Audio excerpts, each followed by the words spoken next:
Wajeer ayaa loo aqoonsaday ismaamulka ugu nabdoon dalka Kenya.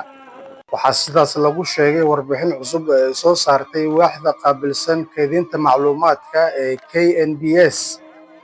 Warbixinta dhaqaalaha ee sanadka 2025 ee waaxda qaabilsan kaydinta macluumaadka Kenya ayaa xustay in ismaamulka Wajeer uu noqday gobolka ugu hooseeya marka loo eego dambiyada laga diiwaangeliyey sanadkii 2024, taasoo ka dhigtay gobolka ugu amniga badan 47 maamul goboleed ee ka jira dalka Kenya.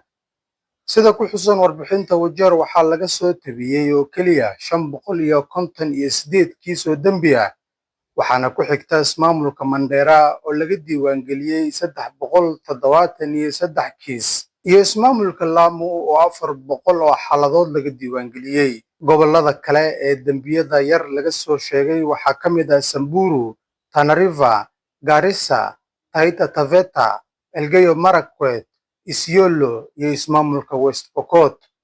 Amniga gobolka Wajeer waxaa lagu tilmaamay inuu ka dhashay iskaashi dhow oo ka dhexeeya hay'adaha amniga, madaxda bulshada iyo shacabka deegaanka. Warbixinta waaxda qaabilsan kaydinta macluumaadka ee KNBS ayaa sidoo kale muujisay in guud ahaan dambiyada loo gudbiyey booliiska ay hoos u dhaceen boqolkiiba 3.6 sanadkii 2024, iyadoo la diiwaangeliyey 101,220 kiis marka loo eego tirada sanadkii ka horreeyey.